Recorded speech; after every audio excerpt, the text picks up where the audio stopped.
से क्यों नहीं आए तो ये आपको जानने की जरूरत है, लेकिन परमेश्वर का एक सही समय है और वो सही समय में आज परमेश्वर की उपस्थिति में आज आप जब आए हो तो विश्वास रखना, परमेश्वर आपके घर की परिस्थिति को बदल देगा। हालेलुया।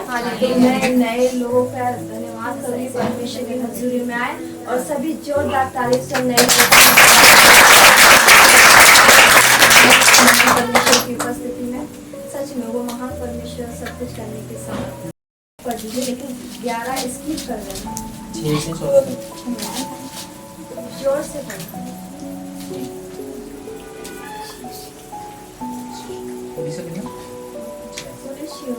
दो अध्याय आयत 6 से 14। अतः जैसे तुमने मसीह यीशु को प्रभु करके ग्रहण कर लिया है, वैसे ही उसी में चलते रहो और उसी में जड़ पकड़ते और बढ़ते जाओ, और जैसे तुम सिखाए गए वैसे ही विश्वास में दृढ़ होते जाओ, और अधिकाती धन्यवाद करते रहो। चौकस रहो कि कोई तुम्हें उस ज्ञान और व्यर्थ धोखे के द्वारा अपना अहेर न बना ले, जो मनुष्य की परंपराओं और संसार की आदि शिक्षा के अनुसार तो है, पर मसीह के अनुसार नहीं, क्योंकि उसमें ईश्वर तब की सारी परिपूर्णता संदेह वास करती है, और तुम उसी में भरपूर हो गए हो, जो सारी प्रधानता और अधिकार का शिरोमणि है। उसी में तुम्हारा ऐसा खतना हुआ है जो हाथ से नहीं होता, अर्थात मसीह का खतना, जिससे शारीरिक देह उद्धार दी जाती है, और उसी के साथ बपतिस्मा में गाड़े गए, और उसी में परमेश्वर की सामर्थ्य पर विश्वास करके जिसने उसको मरे हुओं में से जिलाया, उसके साथ जी भी उठे। उसने तुम्हें भी, जो अपने अपराधों और अपने शरीर की खतना रहित दशा में मुर्दा थे, उसके साथ जिलाया, और हमारे सब अपराधों को क्षमा किया, और विधियों का वह लेख जो हमारे नाम पर और हमारे विरोध में था मिटा डाला, और उसे क्रूस पर कीलों से जकड़कर सामने से हटा दिया है। हालेलुया। पहली आयत में क्या लिखा है? अतः जैसे तुमने मसीह यीशु को प्रभु करके ग्रहण कर लिया, वैसे ही उसी में चलते जाओ। हालेलुया। हमने क्या प्रभु यीशु मसीह को क्या करा? ग्रहण कर लिया, प्रभु करके उसने ग्रहण कर लिया, तो उसकी भी उनके परमेश्वर नहीं चाहे कि ये व्यक्ति शराब पी है या ये व्यक्ति, अर्थात मसीह का खतना जिससे शारीरिक देह उतार दी जाती है, और हम इस बात को देखते कि हमारा खतना हुआ है। हालेलुया।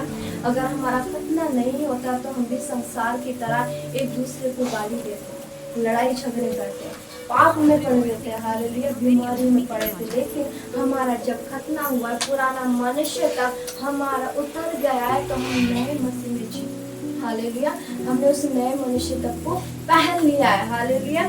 तो क्या आगे आयत में क्या कहता है कि उसी में तुम्हारा ऐसा खतना हुआ है जो हाथ से नहीं होता, अर्थात मसीह का खतना जिससे किया, वहाँ से नीचे और आपको हटाया, आपकी और मेरी बीमारी और हमारे अपराधों को लेकर उस कलवरी को उस पर क्रूसित हो गया। हालेलुया। तो वो महान परमेश्वर जो उस कलवरी को उस पर क्रूसित हो गया है, हमारे खातिर उसने फोड़ों को खाया, हमारे खातिर उसके हाथों पैरों में को तोड़ गया। हालेलुया। तो उस महान परमेश्वर का धन्यवाद करते हैं कि आज जो हम यहाँ उपस्थित हैं, आज जो हम यहाँ बैठे इतना आनंद वाला जीवन दे रहे हैं, उसी का ही अनुग्रह है। हालेलुया। उसी की दया है कि आज हम इस आनंद को, इस समय को हम बना पा रहे हैं। हालेलुया। उसने हमसे इतना किया है, क्योंकि यूहन्ना उसकी 3 आयत और अध्याय 3 आयत नंबर 16 में इस प्रकार लिखा है कि परमेश्वर ने जगत से ऐसा प्रेम रखा कि उसने अपना इकलौता पुत्र दे दिया, ताकि जो कोई इस पर विश्वास करे वह नाश न हो परंतु जीवन पाए। तो आज अगर आज आपने विश्वास किया प्रभु यीशु मसीह के नाम पर, तो परमेश्वर क्या कह रहा है कि अनंत जीवन पाओगे। हालेलुया। परमेश्वर वो अनंत जीवन आपको देने जा रहा है, मतलब आपके जीवन की हर एक परेशानी को वो खुदावंद परमेश्वर देने जा रहा है। आमीन। आज आपके घर में परेशानियां होंगी, आज आपने दूसरे व्यक्ति के द्वारा तो यीशु मसीह के बारे में सुना होगा, लेकिन परमेश्वर कहता है कि आज मैं तुम्हारी परिस्थितियों को बदल दूंगा। हालेलुया। जो ये मैं बार बार हालेलुया रिपीट कर रही हूँ, ये पता है क्या, ये सामर्थ्य हालेलुया हालेलुया, ये हालेलुया वो है जो हमारी चंगाइयों को लेके आता है। हालेलुया। ये हालेलुया वो है जो परमेश्वर की महिमा को करता है। ये हालेलुया वो है जो हमें आजाद करता है। ये हालेलुया वही है जो हमारे जीवन में खुशियों को देता है। हालेलुया। तो हम उस महान परमेश्वर की आराधना करते हैं, उस महान परमेश्वर को धन्यवाद देते हैं कि उस महान परमेश्वर ने इस योग्य बनाया। हालेलुया। कि उसने हमसे इतना प्रेम किया। आपको पता है जब हम उन विश्वास में दृढ़ पकड़ते जाएंगे, हालेलुया, और जो हमें सिखाया जाता है, मतलब उसके कलाम से, उसके वचन से जो हमें सिखाया जाता है, अगर हम दृढ़ता के साथ उसमें चलते हैं तो पता है भजन संहिता अध्याय 1 में इस प्रकार लिखा है, जो वृक्ष नदी के किनारे लगाया हुआ था क्या वो सूखता है? कभी नहीं सूखता। आप देखना जो वृक्ष नदी के किनारे लगा हुआ हमेशा हरा भरा रहेगा। हालेलुया। इसी प्रकार जब परमेश्वर का वचन आप में बना रहेगा, मतलब पवित्र आत्मा के बहाव में जब आप रहोगे, तो हालेलुया आपके जीवन की परिस्थिति उस बहाव के द्वारा नष्ट हो जाएंगे। हालेलुया। आपकी परिस्थिति उस बहाव के द्वारा, पवित्र आत्मा के बहाव के द्वारा बदल जाएंगे। हालेलुया।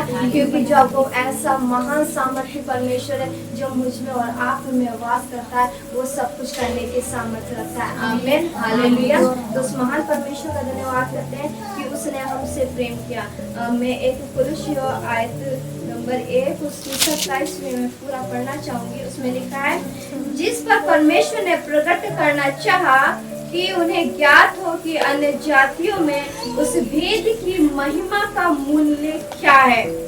इसमें क्या लिखा है कि जिस पर परमेश्वर ने प्रकट करना चाहा, मतलब परमेश्वर की मर्जी है जिस पर वो प्रकट करना चाहेगा। क्या कह रहा है आगे कि हालेलुया, जिस पर परमेश्वर ने प्रकट करना चाहे कि उन्हें ज्ञात हो कि अन्य जातियों में उस भेद की महिमा क्या है। मतलब परमेश्वर की मर्जी है कि वो जिस पर प्रकट करना चाहे कि उस महिमा का मूल्य क्या है, उस महिमा का महत्व क्या है, वो उसी पर प्रकट होगा। हालेलुया। आप परमेश्वर का धन्यवाद करते कि परमेश्वर ने आपको चुना। हालेलुया। वो समय आज आपके लिए था कि परमेश्वर की वो महिमा का महत्व, वो महिमा का मूल्य आज आप लोगों पर प्रकट हो। हालेलुया। तो उसमें क्या लिखा है, वो महिमा जो है वो यह है, वह यह है कि मसीह जो महिमा की आशा है वो तुम में वास करता है। आमीन। हालेलुया। वो प्रभु यीशु मसीह जो महिमा की आशा है वो मुझ में और आप में वास करता है। हालेलुया। और आगे क्या लिखा है, जिसका प्रचार करके हम हर एक दुखों को आनंद में बदल देगा। आमीन। हालेलुया। तो उस महान परमेश्वर का धन्यवाद करते हैं कि वो उसने ये सारे वायदे मेरे और आपके लिए किए, वो सारी भविष्यवाणियां मेरे और आपके लिए किए। हालेलुया। जो मेरे और आपके लिए जीवित परमेश्वर था, लेकिन किसने उसको खड़ा किया? आज वो चल पा रहा है। किसने खड़ा किया? परमेश्वर ने खड़ा किया, कि वो सब कुछ करने की सामर्थ्य रखता है। आमीन। हालेलुया। सभी अपने हाथों को उठाएंगे और खड़े हो जाएंगे अपनी